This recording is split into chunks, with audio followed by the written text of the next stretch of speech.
मूलभूत जो समस्याएं जो पानी की है, जो बिजली की है, जो सड़क की है, जो सीवर की है, जो बच्चों की एमसीडी की जो स्कूल हैं उनमें जो समस्याएं, उन सभी समस्याओं को लेकर के हम अपना एक पोर्टफोलियो बना करके जनता के बीच में जा रहे हैं। 4 से ज़्यादा ही समस्याएँ हैं, काफ़ी डेंगू है, काफ़ी मैं बता नहीं सकती कितनी सारी समस्या है।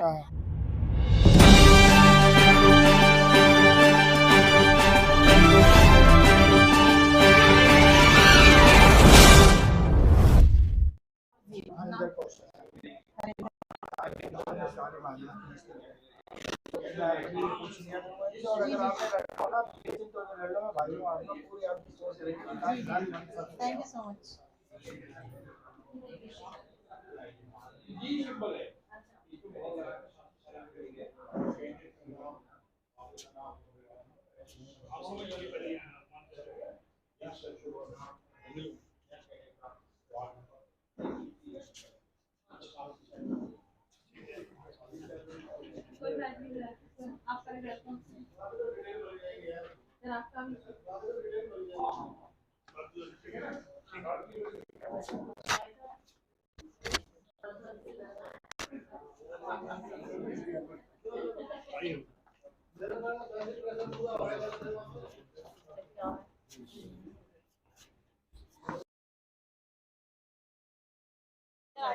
अब हमारे साथ उपस्थित है रजनी, जो कि वार्ड नंबर 143 सिद्धार्थ नगर से चुनाव लड़ रही हैं।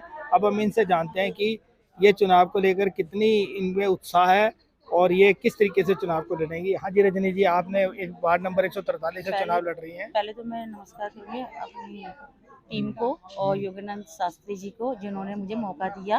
और सारी समस्याएं हैं एमसीडी में काफ़ी, और इन समस्या को देख के मैं काफ़ी इसके अंदर गई हूँ। चार से ज़्यादा ही समस्याएं हैं, काफ़ी डेंगू है, काफ़ी मैं बता नहीं सकती कितनी सारी समस्या है। तो जो मुझे इन्होंने मुझे पे मेरी टीम ने भरोसा किया है, मैं इस टीम पे जिन्होंने मुझे योगानंद शास्त्री जी ने मेरे पे भरोसा किया है, मैं उनका विश्वास जीतूंगी और अपने जो कर्मचारी हैं, जो एमसीडी में जो परेशानी है आई है, वो उन्हें दूर करूंगी। बस मैं आपसे ये कहूँगी, धन्यवाद। मौजूद हैं अवस्थी जी, जो कि वार्ड नंबर 68 से चुनाव लड़ रहे हैं। हम इनसे जानना चाहते हैं कि ये राजनीति में क्यों आए, क्या कारण है कि इन्हें राजनीति में आना पड़ा। अब हम इन्हीं से जानते हैं कि ये राजनीति में आए हैं तो अपने क्षेत्र के लोगों के लिए किस तरीके से कार्य करेंगे। हाँ जी अवस्थी जी, आप राजनीति में आए, आपको राजनीति में आने के लिए मजबूर होना पड़ा, क्या कारण? सर राजनीति मजबूरी नहीं, राजनीति में एक्चुअली में क्या है कि जो जनता की जो समस्याएं हैं उन मूलभूत समस्याओं को लेकर के इन्हें सभी पार्टियों ने जनता का जो शोषण किया है उसको देख करके हमारे को राजनीति में आना पड़ा है। उसकी एवज में जो जनता के साथ में जो अन्याय हुआ है उस अन्याय के लिए हम लड़ाई के लिए हमारी जो एनसीपी पार्टी है वो सक्षम है, उस लड़ाई में हम जारी रखेंगे। अब आपका क्या प्लान है, किस योजना के तहत आप अपने जो लोग क्षेत्र के लोग हैं जो पानी की समस्या से, आपकी सफाई की समस्या से और अन्य समस्याओं से जूझ रहे हैं, बीमारियां बढ़ रही हैं, गंदगी की वजह से डेंगू फैल रहा है, आप उन लोगों को कैसे इन समस्याओं से समाधान दिलाएंगे? समस्या का समाधान तो देखिए ऐसा है कि जो डेंगू की समस्या है आज की तारीख में जो सरकार है वो कोई फॉगिंग भी नहीं करा रही है, हम उसे भी लागू करेंगे। जो मूलभूत जो समस्याएं जो पानी की है, जो बिजली की है, जो सड़क की है, जो सीवर की है, जो बच्चों की एमसीडी की जो स्कूल हैं उनमें जो समस्याएं, उन सभी समस्याओं को लेकर के हम अपना एक पोर्टफोलियो बना करके जनता के बीच में जा रहे हैं। और जनता के बीच में जब जाएंगे तो सारी चीजें उनकी जो सुनी है उनका कोई ना कोई आधार निकालेंगे। सर आपने जो ये एनसीपी की पार्टी है, इसी को क्यों चुनाव किया कि आप यहाँ से चुनाव लड़ेंगे और चुनाव जीतकर जो है आप इन सारी समस्याओं से दिलाएंगे? सर एक बात बताऊं, महाराष्ट्र के अंदर में माननीय पवार साहब का जो नेतृत्व रहा है उस नेतृत्व को देखते हुए हमने एनसीपी को ज्वाइन करा, क्योंकि पवार साहब के आजू बाजू जितनी भी पार्टियां हैं सभी आजू बाजू रहती हैं, तो उनसे जो हमने सीखा है और जो हमारे को मूलभूत उन्होंने जो जिम्मेदारी दी है हम उस जिम्मेदारी को बखूबी दिल्ली के सामने रखेंगे। क्योंकि दिल्ली की जो समस्या है पवार साहब सब जानते हैं, हम उन समस्याओं का समाधान निकलवाएंगे उनसे बोल करके। नमस्कार सर, जैसे कि दिल्ली में आपको मालूम है कि एमसीडी चुनाव का जुगल बच चुका है, सारी पार्टियों के जो उम्मीदवार हैं युद्ध स्तर पर अभी तैयारियों में लगे हुए हैं, और जैसे कि आपकी पार्टी है नेशनलिस्ट कांग्रेस पार्टी, आप लोग भी पूरी उत्साह के साथ लगे हुए हैं। जैसे हम ऑफिस के बाहर आए, यहाँ का कैंडिडेट की काफ़ी भीड़ है, काफ़ी लोगों में उत्साह है एनसीपी की टिकट लेने के लिए, तो तो सर आपकी क्या प्लानिंग है अगर आपकी पार्टी चुनाव जीतकर एमसीडी में सरकार बनाती है, तो जैसे मूलभूत समस्याएं हैं, पानी की समस्या है, सफाई की समस्या है, इन समस्याओं से आप किस तरीके से, किस प्लान के आधार के ऊपर, किस योजना के आधार के ऊपर आप लोगों को जो है निजात दिलाएंगे, और जो उम्मीद से आपको वोट दे रहे हैं आप उनकी उम्मीदों में कैसे खड़ा होंगे? देखिए कौशल साहब, दिल्ली की सभी समस्याओं से हम अवगत हैं। पुराना अनुभव हमारा ये है कि यदि दिल्ली में पूरे समर्पण, ईमानदारी और सेवा भाव से काम किया जाए तो लोग अपने आप आगे आकर के ऐसे लोगों को आगे लाते हैं। इस समय दूसरा दौर है। एक जमाना था जब राजनीति दूसरी तरह की थी। केरल से एक व्यक्ति आए थे जिनका नाम था C.K. नायर। ठीक है ना? केवल 2 पजामा 2 कुर्ता उनके पास थे। यहाँ आए, उन्होंने सेवा की, खास करके नरेला, बवाना, अलीपुर आदि क्षेत्रों में, और उस सेवा का असर ये हुआ कि पंडित नेहरू जी ने उनको बुला करके टिकट दिया। उन्होंने कहा मैं चुनाव नहीं लड़ना चाहता, मेरे पास एक भी पैसा नहीं है। तो नेहरू जी ने कहा कि नहीं, पैसे की बात कोई नहीं है, वो हमें देखना है, लेकिन चुनाव आपको लड़ना है। 1952 में चुनाव लड़ा, लोकसभा का जीत गए। 1957 में फिर दोबारा लड़ा, जीत गए। 10 वर्ष मेंबर पार्लियामेंट रहे, एक भी पैसा उन्होंने कमाया नहीं। यहाँ तक कि लोकसभा से जो कुछ मिलता था वो भी वो बच्चों को फीस के रूप में दे देते थे। तो पहले की राजनीति ऐसी थी। और एक उदाहरण मैं आपको और बताऊं। देखिए, रफ़ी अहमद किदवई साहब कृषि मंत्री थे। नेहरू जी के साथ थोड़ा सा कृषि के मामलों में मतभेद हुआ, उन्होंने त्याग पत्र दे दिया मनाने के लिए, लेकिन वो नहीं माने। और अगले दिन सुबह उठे, 2 जोड़ी कपड़े थे, वो थैले में डाले, तांगा बुलाया और पुरानी दिल्ली के मकान में चले गए। पहले तो थी ये राजनीति। आज इसके ठीक विपरीत है। देश का दुर्भाग्य है, दिल्ली का दुर्भाग्य है कि उन व्यक्तियों को टिकट दिया जाता है जो अटैची लेकर जाते हैं, और जो अटैची लेकर जाकर टिकट लेगा वो आम जनता की क्या सेवा करेगा, ये आप आराम से समझ सकते हैं। उधर टैक्सी खाली हो जाएगी तो भरने की कोशिश में लगा रहेगा सारे। बिल्कुल बिल्कुल, आपने और ज़्यादा स्पष्ट कर दिया है, वास्तविकता है ये। अब पिछले दिनों किसी भी पार्टी के जो पार्षद बने वो सब के सब दूध के नहाए हो गए, सब ने खूब लूट मचाई है। तो हम इसलिए आगे आना चाहते हैं कि एक स्वच्छ और पारदर्शी राजनीति लोगों को दिखाएं।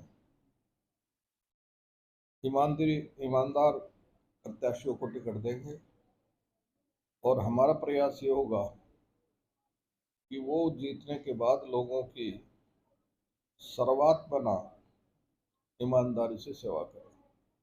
और यदि वो और दूसरे लोगों की तरह पैसा बनाने में लग गए तो हम उसी दिन उनको अपनी पार्टी से निकाल दें। सर, बड़ी अच्छी नीति आपकी कि आप भ्रष्टाचारियों को पार्टी में नहीं ले रहे हैं। तो जब सर आप टिकट बांटेंगे तब भी आप उम्मीदवारों का चयन इसी प्रतिक्रिया से करेंगे कि कोई भ्रष्टाचारी या कोई आरोपित व्यक्ति आपकी पार्टी में टिकट ना दे सके? बिल्कुल, निश्चित रूप से ऐसा होगा जैसा आप कह रहे हैं। किसी भी भ्रष्टाचारी को टिकट नहीं देंगे, किसी भी रिश्वतखोर को टिकट नहीं देंगे, और किसी भी ऐसे व्यक्ति को टिकट नहीं देंगे जो समाज में बदनाम है। सर, आप पूरी दिल्ली में चुनाव लड़ रही है आपकी पार्टी, या कुछ चंद सीटों पर ही आप चुनाव लड़ेंगे इस बार? हम सभी सीटों पर चुनाव लड़ेंगे, और कई लोग हमारे पास आए हैं गठबंधन करने के लिए। महागठबंधन का नाम वो लेते हैं, लेकिन अभी तक हमने इस बारे में उनको कोई आश्वासन नहीं दिया है। सर यदि अगर आपकी पार्टी जीत के आती है, अगर आपके पास पूरा बहुमत नहीं आता है और अगर यदि आपको किसी पार्टी के साथ मिलकर सरकार बनानी पड़ेगी, तो आप क्या किसी पार्टी से समझौता करेंगे या आप विपक्ष में ही रहेंगे? देखिए, समझौते की बात अभी तक कुछ नहीं है। यदि किसी पार्टी के साथ मिलकर सरकार बनानी पड़ी तो हम अपनी शर्तों पर बनाएंगे। ये नहीं है कि जो वो कहें वो हम मान जाएं। यदि वो कसम खाएंगे ईमानदार रहने की, तभी हम कंसीडर करेंगे। और सर आप का जो प्लान है साफ सफाई को लेकर और जो मूलभूत समस्या है उसको लेकर आपकी पार्टी किस तरीके से काम करेगी यदि आपकी सरकार बनती है? देखिए कौशल साहब, ये सब बातें केवल दो चार वाक्यों में नहीं समझाई जा सकती, नहीं कही जा सकती।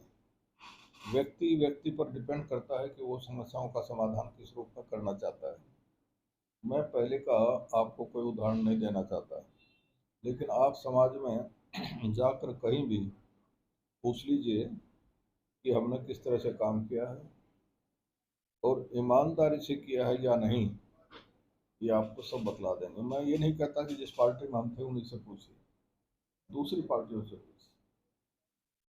सर जब आप विधानसभा स्पीकर थे तो उस समय दिल्ली के बीच में बहुत कार्य हुआ, सारे फ्लाईओवर उसी समय के बने हुए हैं, सारी रोड्स जो एक्सपेंशन हुई है सभी उसी समय की हुई है, सीवरेज वगैरह सभी उसी समय लगा है।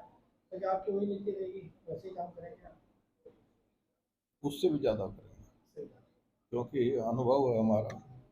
देखिए, शीला दीक्षित जी ने पूरी दिल्ली को चमकाया था और विदेश से कोई आता था तो वो आश्चर्य करते थे कि दिल्ली में इतना परिवर्तन कैसे हो गया। हम भी इसी तरह से काम करेंगे और काम करके ऐसा नहीं जताएंगे। दूसरे जो लोग बड़े बड़े ऐड देते हैं, बहुत कुछ कहते हैं, वो सब हम नहीं करेंगे। अभी भी कुछ लोग ऐसे हैं जो कहते थे उसे ठीक उल्टा चल रहे हैं। मैं नाम नहीं ले रहा हूँ, लेकिन आप जानते हैं जो ये कहते थे कि हम गाड़ी नहीं लेंगे, घोड़ा नहीं लेंगे, कोठी नहीं लेंगे, उनका क्या हाल है अब। हमने प्रचार नहीं किया, वैसे ही काम करेंगे आप? उससे भी ज़्यादा करेंगे, क्योंकि अनुभव है हमारा। देखिए, शीला दीक्षित जी ने पूरी दिल्ली को चमकाया था और विदेश से कोई आता था तो वो आश्चर्य करते थे कि दिल्ली में इतना परिवर्तन कैसे हो गया। हम भी इसी तरह से काम करेंगे और काम करके ऐसा नहीं जताएंगे। दूसरे जो लोग बड़े बड़े ऐड देते हैं, बहुत कुछ कहते हैं, वो सब हम नहीं करेंगे। अभी भी कुछ लोग ऐसे हैं जो कहते थे उसे ठीक उल्टा चल रहे हैं। मैं नाम नहीं ले रहा हूँ, लेकिन आप जानते हैं जो ये कहते थे कि हम गाड़ी नहीं लेंगे, घोड़ा नहीं लेंगे, कोठी नहीं लेंगे, उनका क्या हाल है अब। हमने प्रचार नहीं किया, लेकिन मैंने एक दिन भी अपना कुटिया छोड़ करके सरकारी मकान नहीं लिया। स्पीकर के नाते जो स्पीकर हाउस था उसमें पहले सतीलाल गोयल साहब रहते थे 93 से 1908 तक, 98 तक। उसके बाद चौधरी प्रेम सिंह रहे, कांग्रेस पार्टी के स्पीकर थे। उसके बाद 2008 में मैं बना तो मैंने अपने डिप्टी को दे दी वो कोठी, वही रहे। और मैं फख्र के साथ कह सकता हूँ कि हमारी डिप्टी में भी गौतम जी ने उसमें एक पैसा खर्च नहीं किया, जैसी थी उसी में वो रहे। लेकिन आज यदि आप जा कर के देखेंगे तो आपको पता चलेगा ये वही कोठी है क्या, वही स्पीकर हाउस है क्या, आपको आश्चर्य होगा। तो जैसा कि विपक्ष पार्टियां हैं जो दिल्ली के अंदर और एनसीपी आने से उनके दिलों में या उनके दिमाग में कहीं ना कहीं इस तरीके की भी बातें आई कि अगर एनसीपी आती है तो हम पीछे होंगे, या उनको ये लगता है कि एनसीपी से हमारा कुछ नहीं बिगड़ेगा, इस तरीके की बातें भी सामने आई होंगी। देखिए शशि जी, ये तो आपके सामने आई होंगी बातें, हमारे सामने अभी तक नहीं आई है। ये तो आने वाला समय बताएगा एनसीपी क्या है और वो लोग कैसे हैं।